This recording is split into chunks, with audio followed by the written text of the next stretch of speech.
La comunidad primitiva se caracteriza por la separación del hombre del reino animal y es allí donde comienza el desarrollo de la sociedad humana. El hombre, por necesidad, fue modificando sus hábitos y su constitución corporal. Los primeros instrumentos de trabajo de ellos se confeccionaron a base de palo y piedra, en los cuales estaba la maza de mano, seguido del hacha de piedra y la lanza de piedra. La combinación de estos dos materiales permite elaborar instrumentos de trabajo más productivos. En su actividad económica recogían alimentos, cazaban y pescaban, pero lo fundamental fue la caza, que se convirtió en actividad laboral después de la aparición de la lanza. Realizaban en común las actividades económicas y eran repartidas según sus necesidades. El trabajo los llevó a despertar la conciencia humana y asimismo a desarrollar la mente. En el transcurso de sus actividades los llevó a la necesidad de intercambiar experiencias, lo cual empezaron por medio de gestos y más tarde se desarrolló el lenguaje. El desarrollo de sus instrumentos de trabajo fue un gran avance a partir de que descubrieron el fuego. Este dominio les permitió al hombre primitivo tener un medio de defensa más seguro contra los ataques de las fieras y el frío. Construyeron sus primeras viviendas, también les ofreció la oportunidad de preparar comidas más variadas y elaborar instrumentos de trabajo más perfectos. En la lucha por su existencia, fueron perfeccionando sus instrumentos de trabajo y se pudo pasar de recoger alimentos a cultivar plantas y surgió el desarrollo de la agricultura. La creación del arco y la flecha fue un gran avance de desarrollo productivo para la comunidad primitiva y la caza seguía siendo una actividad laboral muy productiva. También surgió la producción de prendas de vestir, artículos con fines domésticos y de alfarería. Aparecieron los primeros medios de locomoción, como lo es los trineos y los botes.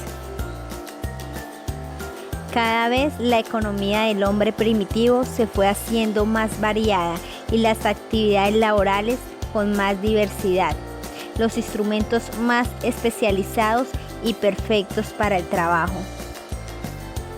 La primera forma de relaciones sociales fue la horda primitiva. Se diferenciaba de las manadas por el hecho de que la base de vínculos de los hombres primitivos era la actividad laboral conjunta. No había división en grupos sociales. Las relaciones sociales se formaban bajo la influencia de las relaciones entre los sexos y los lazos. En el régimen gentilicio, la célula fundamental de la sociedad era la gens, que unía a un grupo de personas ligadas por los lazos parentescos. El régimen gentilicio introdujo notables limitaciones en las relaciones sociales. Los miembros de una gens dada no podían contraer matrimonio entre sí porque se consideraban como si fueran hermanos o hermanas. Las relaciones nupciales solo podían establecerse entre personas de distintas gens. Más sin embargo, el varón de una misma gens sí podía tener relaciones con cualquier otra mujer, siempre y cuando perteneciera a otra gens. En estas condiciones era muy difícil establecer la paternidad y la cuenta de la descendencia que se llevaba solo se podía hacer por la línea materna. El esclavismo, este modo de producción, surge por la desintegración de la comunidad primitiva. Alcanzó su máximo desarrollo en la Grecia antigua y sobre todo en la Roma clásica. Modo de producción en que aparece y se desarrolla la propiedad privada de los medios de producción. Aparecieron dos clases sociales fundamentales, los esclavistas y los esclavos. Los esclavistas eran los dueños de los medios de producción. Los esclavos no eran dueños de los medios de producción y eran obligados a trabajar. Una de las características fue el desarrollo de la agricultura en Egipto. Alcanzó niveles muy altos ya que llegó a cultivar productos nuevos, como el trigo y la avena, La construcción alcanzó grandes niveles como la creación de las grandes pirámides, el desarrollo de la ganadería cobrando auge y el corte de pieles usadas para vestir. Se desarrollan los sistemas de riesgo, los cuales eran de suma importancia. Aparece la moneda, la cual facilita el intercambio de productos. Se desarrolla el comercio y aparecen los primeros mercaderes. Nace el Estado como mecanismo de precisión para los esclavos. Se crea la primera unidad de medida representado por la sal. Los mercaderes, que representaban los intercambios entre el consumidor y los productores, dan paso al comercio exterior. El feudalismo es un sistema de gobierno y organización económica, social y política.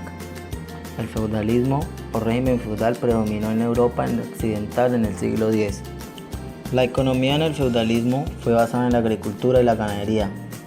Esta economía tenía una mínima división del trabajo y escasos intercambios comerciales.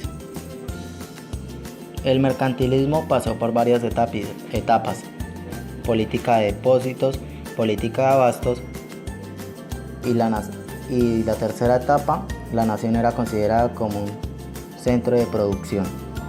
La política de depósitos se caracteriza por el comercio, solo se le veía su lado lucrativo y se basaba en comprar barato y vender caro para dar ganancia a la ciudad. La política de abastos, en la cual se orientó el interés del consumidor.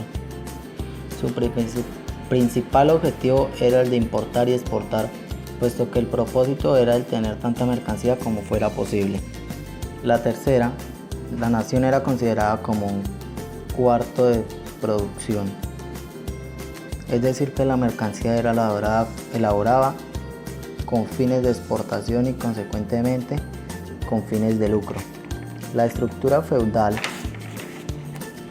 es representada por una pirámide social en la Edad Media, en la cual se encontraba el rey, duques, condes, caballeros, obispos, soldados, campesinos y serbios. El clero tenía una gran importancia dentro de los feudos de la época, siendo la única clase culta de la época. La iglesia tuvo una gran influencia en las costumbres y formas de actuar del mundo medieval. Los nobles fueron representados por la figura del señor feudal. La mayor parte de la nobleza estaba conformada por los caballeros, diseñada para el aseguramiento y la protección del militar feudo. Las clases de sirvientes se componían de campesinos y caballeros. Un serbio debía trabajar obligatoriamente las tierras del señor feudal y pagar los requisitos feudales, impuestos implicados a la protección. Los vasallos eran una gran parte de campesinos que trabajaban en las propiedades, pero no tenían la obligación de instalarse definitivamente en la propiedad, pues eran hombres libres. Por lo tanto, un vasallo podía trabajar para diferentes señores feudales durante toda su existencia. La crisis del feudalismo se basó en una serie de factores, aunque fue de gran importancia para asegurar las normas y prácticas que rigen el interior de los feudos. Sufrirían transformaciones significativas. Este proceso marcó un periodo de auge de la economía europea entre los siglos XII y XIII. Sin embargo, en el siglo siguiente estaría marcada por una crisis al mundo feudal. Entre 1346 y 1353, una gran epidemia de peste bubónica o peste negra arrasó con cerca de un tercio de la población europea. Por otro lado, los grandes hacendados terminaron creando leyes que impidieron la salida de los siervos de sus dominios y permitieron la captura de quienes huían de la tierra. Por otro lado, el comercio sufrió grandes dificultades debido a los monopolios que hacían difícil su desarrollo y plantearon obstáculos a la circulación de mercancías en Europa. La economía mercantilista tomó un paso decisivo para que una gran acumulación de capitales se estableciera en el contexto económico de Europa.